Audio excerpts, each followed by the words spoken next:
Vous êtes en compagnie de Radio Taïwan International.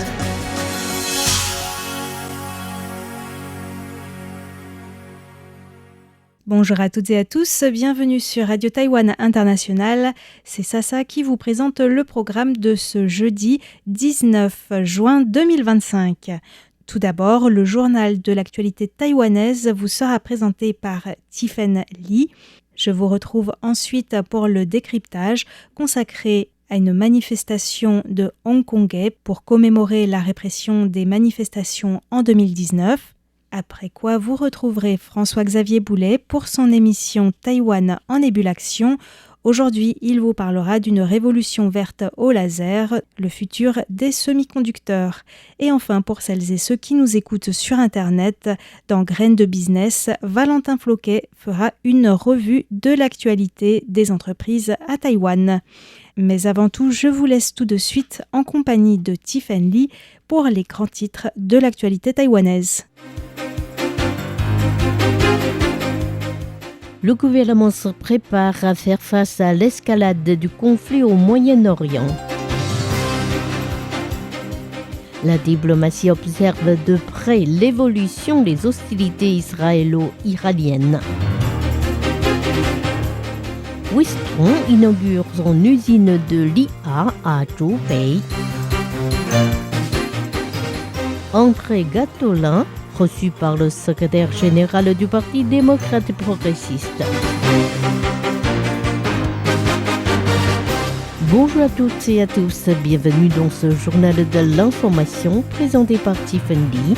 Tout de suite, le développement des principales actualités de ce jeudi 19 juin 2025. Le gouvernement se prépare à faire face à l'escalade du conflit au Moyen-Orient. Le gouvernement s'est réuni ce matin en Conseil des ministres, durant lequel le Premier ministre a notamment présenté la préparation de l'État face à la situation tendue au Moyen-Orient. Selon la porte-parole du gouvernement, Li Huizhi, le Premier ministre Zhuo Rongtai a demandé aux divers ministères de renforcer leur vigilance face aux hostilités entre Israël et l'Iran, qui risquent d'affecter la stabilité sociale, économique et sécuritaire de Taïwan. Le chef du gouvernement a demandé à renforcer la surveillance aux frontières, la lutte contre les opérations illégales en mer et des efforts visant à stabiliser les prix des produits cruciaux et le marché des titres de valeur.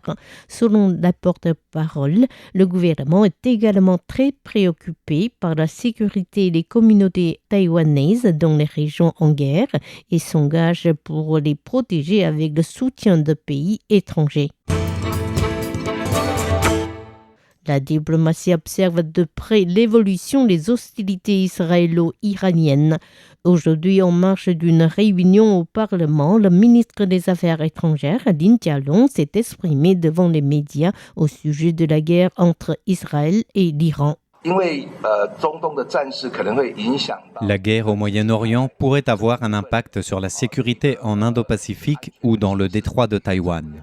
Le gouvernement observe étroitement les mouvements des acteurs, tels que les déploiements des porte-avions américains dans le monde et les opérations expansionnistes de la Chine dans le Pacifique, qui seraient liées les uns aux autres. Nous restons attentifs et préparons les réactions appropriées. En ce qui concerne l'évacuation des ressortissants taïwanais en Israël et en Iran, le ministre a précisé que parmi les 270 Taïwanais séjournant en Israël, une vingtaine s'étaient déjà retirés du territoire israélien. Du côté iranien, 3 personnes parmi les 9 Taïwanais ont réussi à quitter le pays en guerre. Quant au personnel de la représentation de Taïwan en Israël, il est actuellement en télétravail en suivant les indications du gouvernement israélien. Wistron inaugure son usine de l'IA à Zhoubei. L'entreprise taïwanaise Wistron a inauguré aujourd'hui son usine de l'intelligence artificielle dans le parc industriel de Zhoubei, dans le comté de Hsinchu. La vice-présidente de la République, Xiaobi Kim, a assisté à l'inauguration en saluant le rôle important qu'occupe Taïwan dans l'ère de l'intelligence artificielle. Elle a déclaré dans son discours que l'IA a transformé de manière spectaculaire l'économie et l'industrie du monde. Selon Xiaobi Kim, Taïwan assume un rôle crucial dans cette nouvelle époque grâce à ses progrès en IA et à sa chaîne d'approvisionnement complète structurée depuis plusieurs décennies. Elle a prédit que l'IA finirait par formuler un nouveau système de gestion pour la société en transformant les divers domaines de services tels que l'éducation, la santé, les finances, les transports ou encore la réduction des émissions carboniques. La vice-présidente a appelé tous les secteurs du pays à poursuivre leurs efforts pour faire de Taïwan l'un des partenaires les plus fiables dans le monde. André Gattolin, reçu par le secrétaire général du Parti démocrate progressiste. André Gattolin, ancien sénateur français de 2011 à 2023, a été reçu aujourd'hui par le secrétaire général du Parti démocrate progressiste, ou DPP, parti au pouvoir, Lin Youchang. Les deux hommes se sont entretenus, notamment sur la situation dans le détroit de Taïwan, les relations entre Taïwan et l'Europe, la sécurité régionale, la chaîne d'approvisionnement mondiale, mais également la résilience de la défense.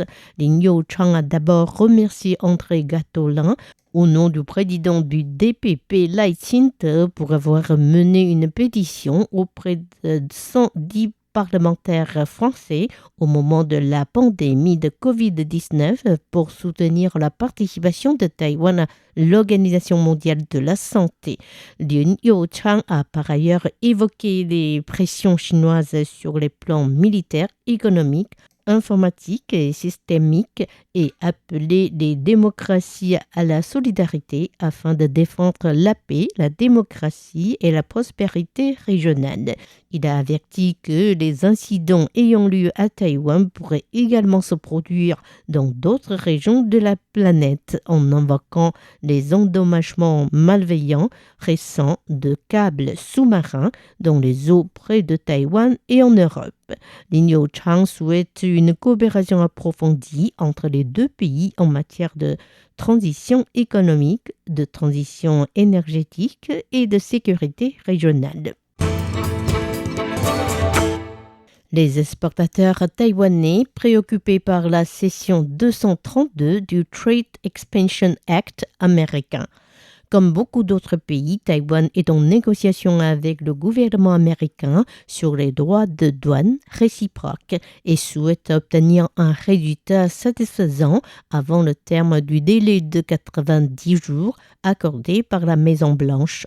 Cependant, selon le ministère de l'économie, les exportateurs taïwanais sont davantage préoccupés par l'enquête des autorités américaines basée sur la section 232 du Trade Expansion Act, à laquelle sont soumis divers produits taïwanais tels que les semi-conducteurs, les serveurs, les produits de l'information et de la communication, les médicaments, les minéraux cruciaux, le cuivre, les produits aquatiques ou encore les énergies. Ces produits représentent près de 80% des exportations taïwanaises vers les États-Unis, alors que les droits de douane réciproques n'en concernent que 20%.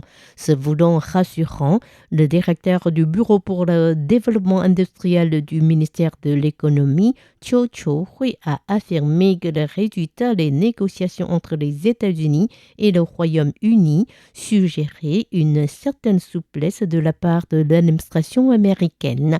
Le directeur a précisé que les produits taïwanais de technologie avancée restaient relativement compétitifs, mais que par contre les produits des industries traditionnelles s'avéraient plus menacés.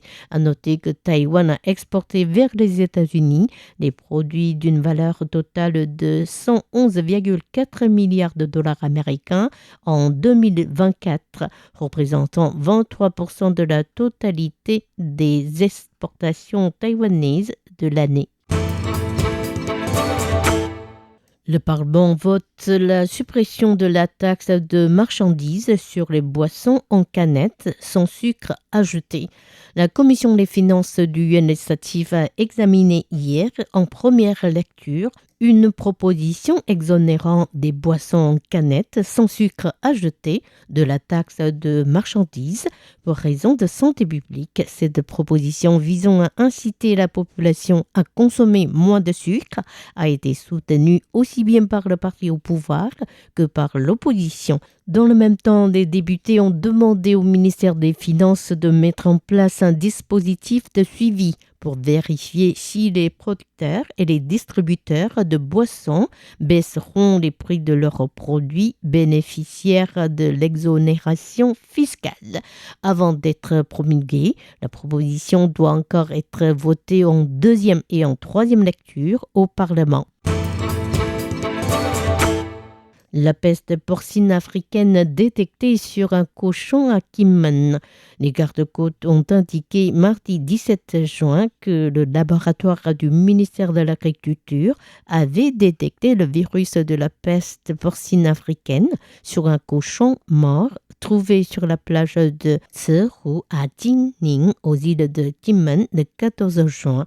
Cet animal incinéré à même la plage après le prélèvement d'échantillons serait provenu du continent chinois, situé à seulement une dizaine de kilomètres de Kinmen.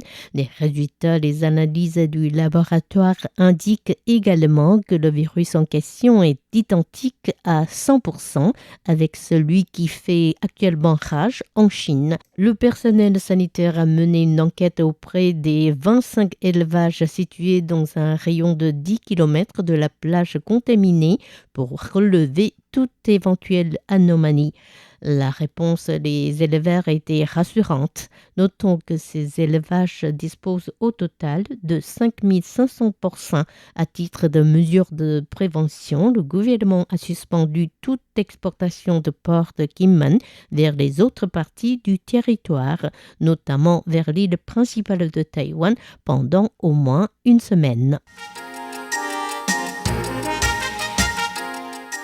C'était Tiffany qui vous a présenté le journal de ce jeudi 19 juin 2025. Merci de votre fidélité et excellente suite de programmes sur RTI. À bientôt.